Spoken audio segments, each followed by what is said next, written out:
So I've been receiving a lot of questions about how we travel to the Maldives. First to consider, we actually did parasailing, jet ski, how we did it on a budget.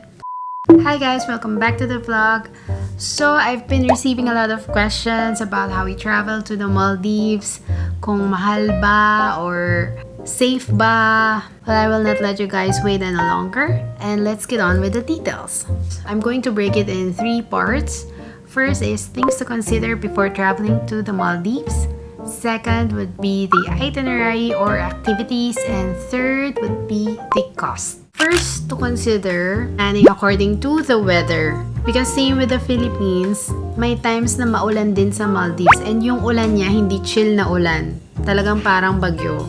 Ganon, mahangin. Since malapit nga sa sea, malakas talaga yung ulan and sobrang lakas din ng hangin. The best time to visit Maldives is from November to April. Because if you will go there around June, July, August, rainy season yun sa Philippines. So same with Maldives. Rainy season din yun sa kanila. Next thing you have to consider is if the country requires a visa. But the good news is, Maldives is open for all nationalities and all you have to provide is your valid passport. Third is the currency that is being used in the Maldives. Based on our experience, they prefer USD instead of Maldivian rupiah. So if you're planning to visit Maldives, better to bring USD bills or your card instead of changing your money to Maldivian rupiah.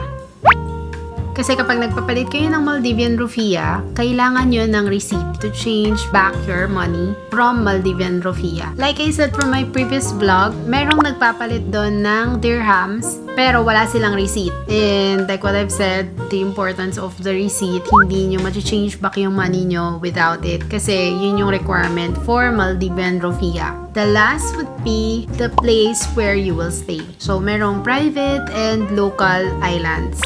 Of course, mas pricey sa private island.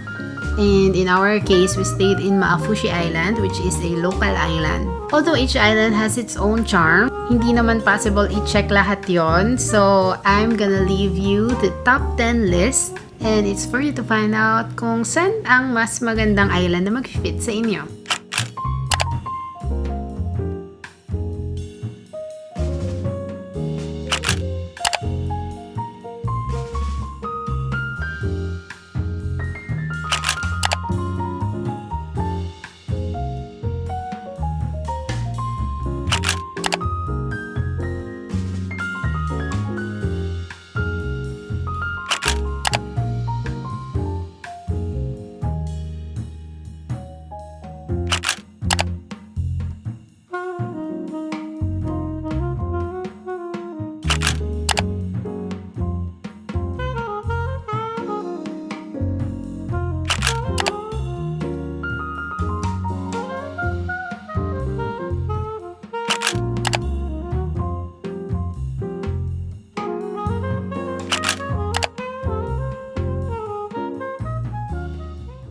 For activities and itinerary, so there are a lot of water activities. Pwede nyo siyang i-book online or you can book it upon arrival. And I highly suggest you book your water activities upon arrival. Simply because you get to choose more activities and you get to decide which date you'll do it.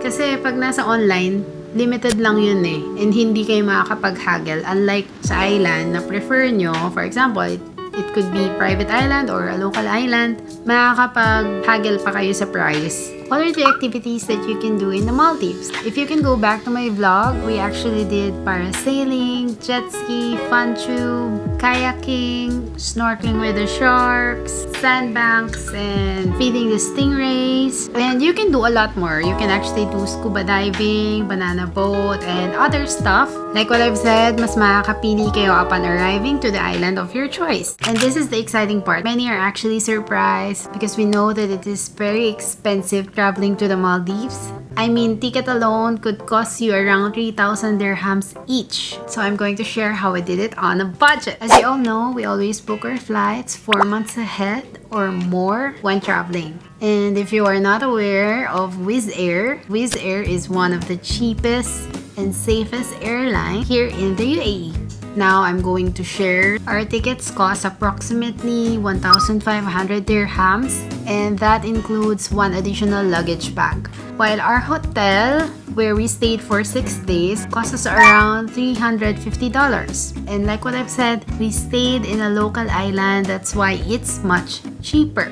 But if you prefer on staying in a private island, like for example, gusto nyo magstay sa water villa, that would cost around $450 to $500 per night. For the activities, it will cost you around $53 to $150. I know everyone is curious about this. It's the water villa day tour. Yes, you heard me right, it's day tour. You don't need to actually stay there.